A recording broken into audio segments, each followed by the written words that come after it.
sama saja. Ini istilah-istilah yang sama saja. Intinya dia sholat malam. Cuma sholat Ramadan diistilahkan dengan tarawih. Tarawih itu artinya istirahat. Karena setiap muslim dan muslimah punya peluang mengerjakannya. Dia begitu selesai ba'diyah isya, langsung bisa dikerjakan. Gitu kan? Kalau sholat tahajud umumnya, itu Nabi SAW sering kerjakan setelah tidur, atau beliau terlambatkan di awal malam, kayak kita sekarang sekitar jam 12 malam. Tapi tarawih boleh dikerjakan setelah ba'diyah isya. Minimal agar umat Islam ini, antum semua ini, pernah ngerjain tahajud setahun sekali. Itu minimal. Karena kalau enggak maka tidak ada sholat tahajud tuh. Kebiasaan kita atau terbiasanya kemarin kita sholat tarawih, itu adalah sebuah hal yang harus dijaga setelahnya. Karena jiwa kita sudah mulai terbiasa, sudah terpaksa tadi kan, sudah dipaksa tanda kutip untuk mengerjakan sholat ini. Dan ada satu rahasia yang luar biasa di sini dari hadis Nabi SAW yang berbunyi, hadis ini sahih riwayat Imam Tirmidzi dan juga kalau tidak salah diriwayatkan oleh Hakim. Manusia dalam keadaan baik selama mereka menyegerakan buka puasa dan mereka menerlambatkan sahur. Begitu azan buka puasa, ambil kurma 1-2 butir, minum air, sholat dulu. Habis itu baru kembali makan supaya perutnya nggak kaget dan maghribnya nggak ketinggalan. Sahur dianjurkan diterlambatkan, makin dekat azan makin bagus. Umumnya kalau saya tanya jemaah saya, Bapak Ibu sekalian, Anda biasa bangun sahur berapa jam sebelum subuh? Umumnya jawabannya 1 jam. Umumnya. Kalau ibu-ibu ada yang jawab kadang-kadang 2 jam Ustaz karena butuh persiapan masak. Baik, anggap makannya, mulai makannya. Oh, sejam sebelum subuh. Baiklah. Apakah Bapak Ibu sadar kemarin kita Ramadan itu tanda kutip lagi ya, dipaksa oleh Allah untuk bangun. Ya. Tanda kutip ini berarti bahasanya ini bahasa untuk mempertegas saja. Jadi tanda kutip dipaksa oleh Allah SWT bangun untuk sahur di waktu itu sejam sebelum subuh, dan itu adalah sepertiga malam.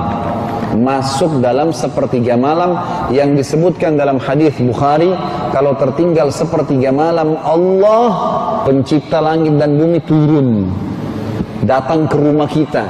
Kita kalau mau ngajuin proposal ke wali kota atau gubernur, kita datang ke kantornya, antri, dan juga ya mungkin diterima, mungkin tidak.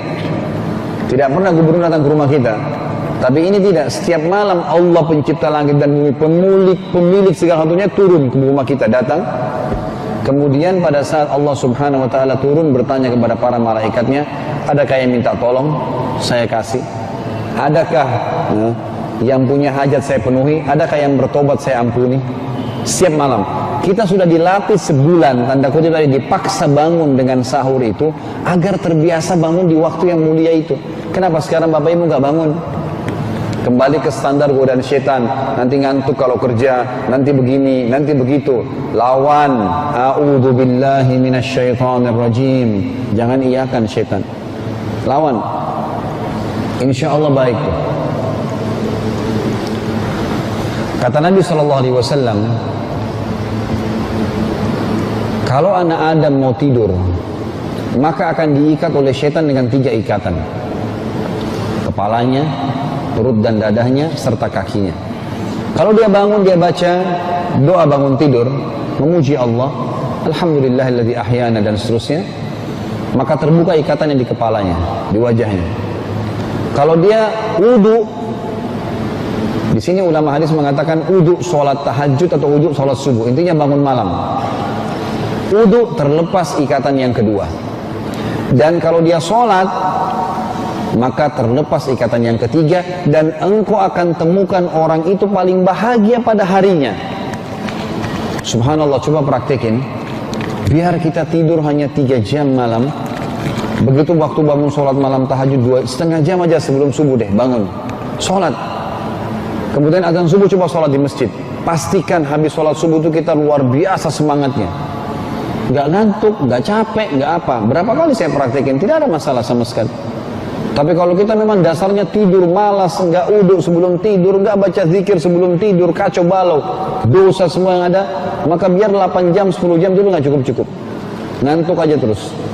Sudah janji Nabi SAW, terlepas ikatan syaitan. Maka bangun di waktu ini. Salat malam, kata Nabi SAW dalam hadis riwayat Muslim, afdalus salah ba'da salatil maktubah salatul qiyam. Salat yang paling afdal setelah salat 5 waktu adalah salat malam.